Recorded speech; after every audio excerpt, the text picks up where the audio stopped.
La verdad que muchas cosas que me vinculan con Diego. Desde la ofrenda floral que mandó cuando nacieron mis hijos, que en ese entonces yo vivía con mi señora en un departamento muy chiquitito y la ofrenda floral era más grande que mi departamento. No entraba. Y eran esas gratificaciones que tenía Diego. Diego era con sus errores, con sus virtudes, como todos los seres humanos, y tratando de entender cada lugar que le tocó ocupar. Me parece que fue un ser muy generoso. Los jugadores te decían, te cuentan, que te preguntan, che, me gusta tu reloj, y se lo sacaba y te lo regalaba. Vos le decías, me gusta tu remera, te la regalaba. Te hacía sentir, era generoso con el periodista, porque no era necesario ser conocido y él te daba la nota, sabiendo que elevaba, que él te diera una nota, te elevaba a vos, porque todo el mundo hablaba de la nota que te estaba dando Maradona. Y después... ¡Ay! Aguanta. Yo lo dije. ¡La tocó! Este 4-4-2 se las trae. Esto es ¡Al ángulo! Tú ayer mencionabas algo que le pasó a Pedro con respecto a los periodistas argentinos que comentaban un partido de la Libertadores. Sí, Alianza Estudiantes. Alianza Estudiantes. Y Pedro García en el campo tenía que responder y brindar una información sumamente difícil que requerían los periodistas argentinos. Y eso es estar en un momento delicado, ¿no? Pedro tiene experiencia, ¿no? Yo creo que si te pasa con cierta experiencia lo puedes manejar de distintas maneras. Y Pedro tenía experiencia e información además, porque sabía la respuesta, pero claro, a veces puede que el tema pase por un lugar donde tú no estás Igual preparado y hay que ver formas de salir, ¿no? Igual esto ha cambiado un poco todo, ¿no? Sí, eso O sea, el celular Como sí, lo decía Marcelo. ha cambiado totalmente. muchísimo. Totalmente. O ha facilitado la labor, en todo caso, de periodista de cancha. Antes tenías en que llevar un términos- cuaderno de notas, ahora Claro, llevas en el celular. términos de buscar una respuesta que de repente no tenías en un principio, ¿no? De hecho. Sí, ha facilitado mucho, ¿no? Aunque a mí me pasó en eliminatorias, por ejemplo, que ya pese a tener celulares con mucha tecnología, no entraba la señal. 40.000 personas. Sí, no, el estadio. No, es como también... No, el estadio cuando está lleno no hay forma, el celular no funciona. Exacto. No, y es algo que yo valoro mucho y admiro. Y por eso hoy tenemos a Marcelo Benedetto enlazado, pero antes de volver con él... Una cosita, sí. decir que esto ha facilitado no implica decir que esto ha solucionado todo, porque Por supuesto que no. esto no reemplaza la preparación, no reemplaza la sabiduría, No, y no además- reemplaza nada y además, de lo que uno tiene que hacer para llegar al partido. Hasta para encontrar la información tienes que saber dónde buscarla. Exactamente.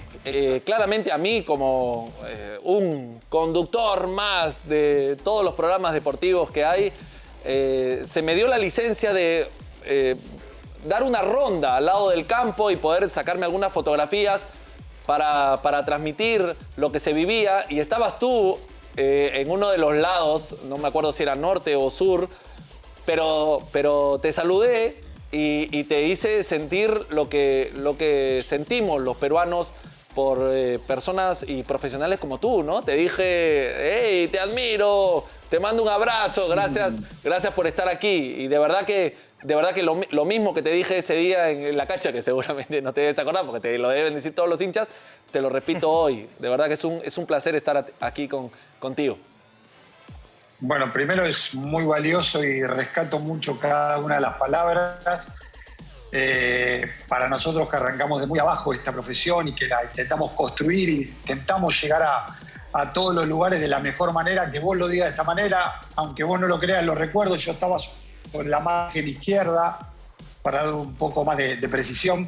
Le doy mucho valor a cada una de las palabras elogiosas porque, insisto, para mí, desde el lugar de la humildad, desde el cuidado del ego, que a veces traiciona un poco en este medio, para mí es valioso cada elogio que aparece. Y te hago la primera pregunta, y gracias por tus palabras. ¿Qué es lo más valioso de esta profesión? ¿Qué es lo que más te ha costado que hoy dices, gracias a Dios la elegí? Es que en realidad el momento cuando arrancamos, porque es un momento de incertidumbre cuando arrancás, porque claramente cuando yo arranqué no había la cantidad o la variedad de escuelas de periodismo que podría haber hoy, claramente. De hecho, siempre hablamos de la transición tecnológica que hemos convivido. Yo arranqué mi primer mundial en el 90, para que te des una idea. Y este mundial que viene de Qatar será, creo que el 9º, me parece. Y arranqué en el 90 sin celular, creé mi primer mail en el 2012 en Japón-Corea. Y hoy nos encontramos con esta comunicación por teléfono. Entonces es todo muy, muy fuerte. Entonces cuando recuerdo que le toqué timbre a un excelente narrador que ha cambiado un poco la historia de narrar en la Argentina y en Sudamérica, que es Víctor Hugo, le tocamos el timbre con Mariano Clos. Nunca supimos que íbamos a terminar acá, así que a veces me pregunto qué hubiera pasado si no nos animábamos, siendo tan chicos, a tocarle el timbre a Víctor Hugo para poder empezar a trabajar. Pero hoy ya la profesión de periodista deportivo se ha convertido en una carrera específica, ¿no? En una especialización. Y muchos, de verdad que espectadores de este programa que quieren animarse a llevar ese camino, se preguntan, estudio las comunicaciones y luego veo si me meto un poco en el mundo deportivo, o el periodismo deportivo es algo en lo que me tengo que meter de lleno. ¿Qué le responderías tú a esas personas? Como primera medida tiene que haber una clara expresión de la formación. Yo le doy mucho valor a la parte gramatical, a cómo expresarse, a la formación del vocabulario, a la riqueza del vocabulario fundamentalmente, a los tiempos verbales bien conjugados como corresponde, al buen decir, porque del otro lado la herramienta de la comunicación es eso, es comunicar, como lo dice la palabra, aunque parezca obvio. Entonces del otro lado tienen que encontrar a las personas que tengan un buen decir, por lo menos creo yo, con lo cual específicamente, yendo a tu palabra, creo mucho más en la formación general para después específicamente llegar a la rama del deporte y que se acerquen, y este es un mensaje a veces que le entrego a los más jóvenes acá en la Argentina o en cualquier lugar que me preguntan o que entienden que les puedo dar una devolución, es que no se vinculen al deporte solamente por la frustración de no haber sido jugadores de fútbol o estar cerca de los protagonistas, tipo cholulismo, que lo hagan porque aman la comunicación, y eso es un tema que uno lo va a ir elucubrando a medida que pasen los años. Ajá. El primer periodista que se anima a hacerte una pregunta y a entablar una conversación es el único periodista deportivo que fue expulsado en un partido de fútbol. Escuché, ¿Lo escuchaste? Escuché lo del Chemo. Escuchaste toda la anécdota. Él te lo va a contar, Michael Zucker. No, sí, bueno, si la escuchó, genial, porque solté el comentario para escuchar su devolución, ¿no? Vos sabés que, y te cuento una cosa, porque normalmente siempre del banco, los entrenadores o los jugadores o los que fueren te preguntaran si fue penal, si no fue penal, si fue offside, si no fue offside. Y es un tema porque tenés al cuarto árbitro muy de cerca. Y yo entendí, y esto es una cosa que tampoco soy el dueño de la verdad, ni mucho menos, estoy contando mi experiencia, era que no tenías que contarle al entrenador o a quien fuera lo que estaba ocurriendo, porque tenías una gran ventaja vos y era un privilegio que tenías por encima del banco. Lo que pasa es que eso ocurrió en la época que yo arranqué. Después empezó a pasar que había un handy, con lo cual el entrenador o el ayudante tenía una comunicación con alguien que estaba arriba, que era otro ayudante, que le podía contar lo que estaba ocurriendo.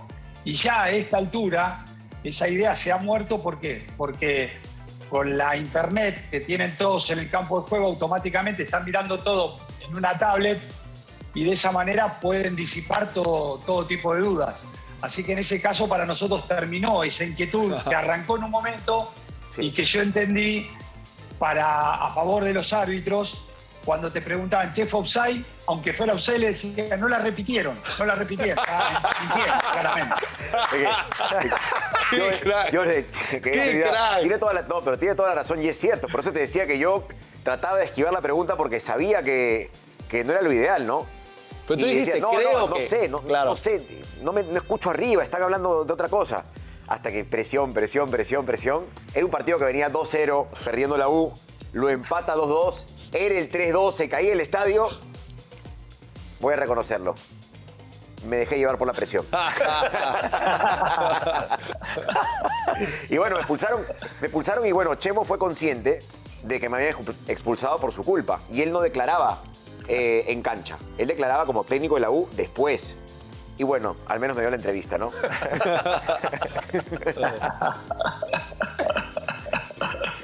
Qué bueno eso. Te digo, a más de uno le pasó eso. Igual a mí también me echaron de una cancha. Recuerdo que Castrilli, que era muy severo, estábamos con Tití en Rosario, en Newell's, la cancha de Newell's. Y él tenía ya una relación bastante tortuosa con la empresa que tenía los derechos para la cual estábamos trabajando en ese entonces.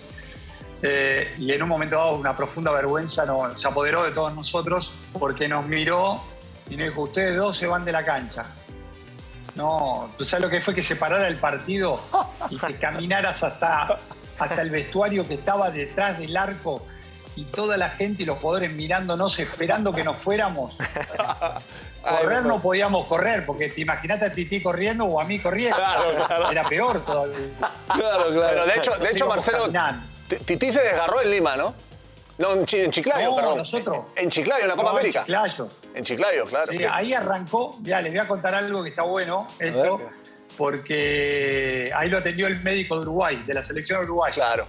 Y recuerdo que ahí empezamos con Tití a hacer bromas, empezamos a hacer un mix entre la información y las bromas, que desembocó en esa Copa América de Perú en un programa propio que terminamos teniendo en un canal abierto acá de la Argentina. Ah, mira. Interesante. ¿Cómo se llamó ese programa? Para buscarlo después. Chau Domingo. Chau Domingo. Chau Domingo. Era una cosa que era...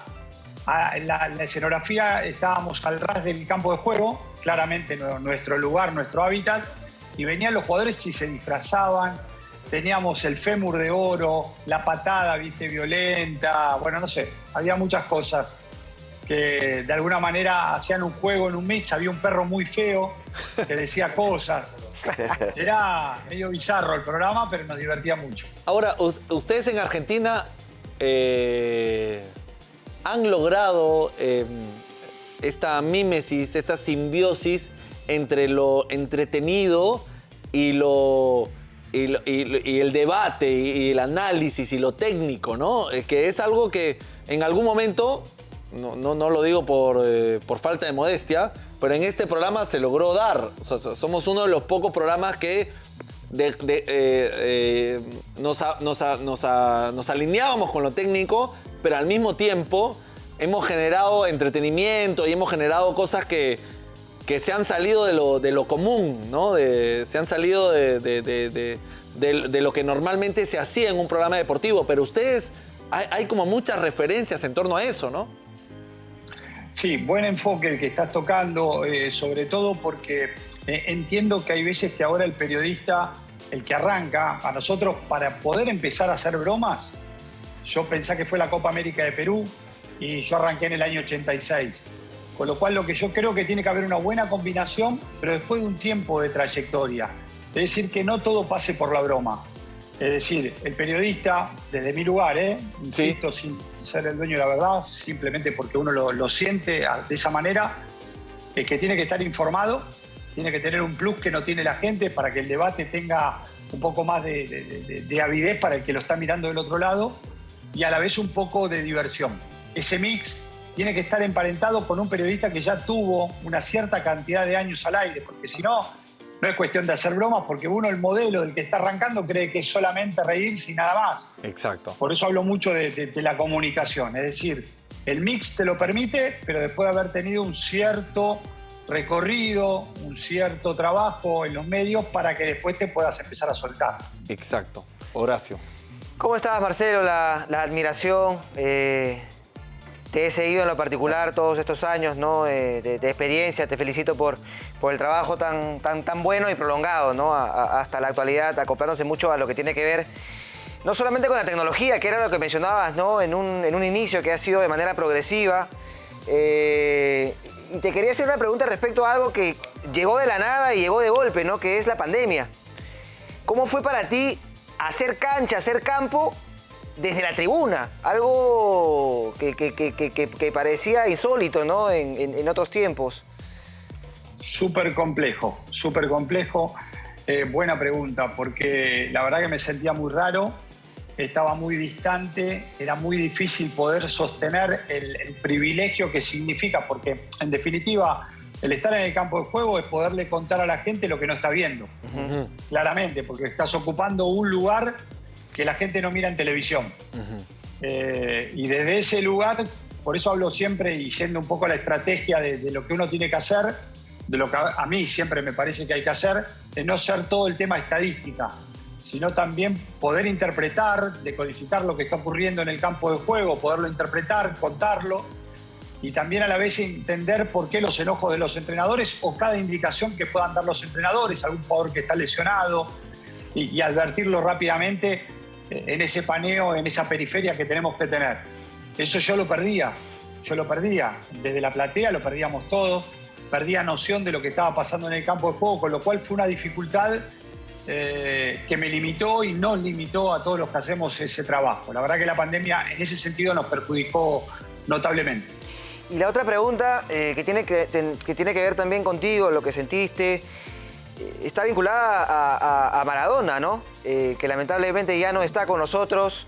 Estuviste en la Casa Rosada, ¿no? Despidiendo al mejor jugador de todos los tiempos, Diego Armando Maradona. ¿Qué significó para ti, no? Primero la cercanía que pudiste tener con él durante tu época ya como periodista deportivo y el adiós, ¿no? Lamentablemente el año pasado. Mirá, sin perdón porque voy a ser autorreferencial y a veces el periodista, viste, que juega un poco al yoísmo y lo tenemos que evitar, pero en este caso voy a caer por la pregunta fundamentalmente.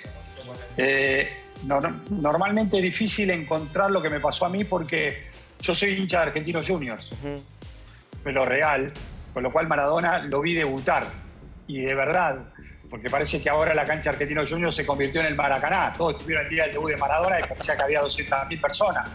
Era rarísimo. La cancha era para 20.000 nada más, 25.000 con toda la furia. Bueno, desde ese lugar estuve realmente, era chiquito, tenía 9 años, con lo cual lo vi debutar. Vi cuando mi viejo me dijo vamos a verlo a todas las canchas porque estos jugadores aparecen una vez cada tanto. Después tuve la dicha y la fortuna de poder convivir con él.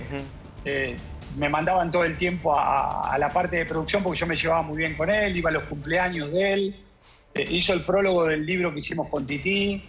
No sé, un día me dio la camioneta porque estaba buscando a su hijo varón y con Claudia.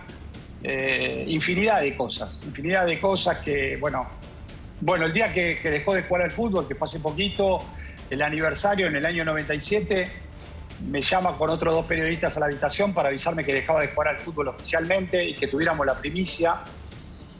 La verdad que muchas cosas que me vinculan con Diego. Desde la ofrenda floral que mandó cuando nacieron mis hijos, que en ese entonces yo vivía con mi señora en un departamento muy chiquitito y la ofrenda floral era más grande que mi departamento.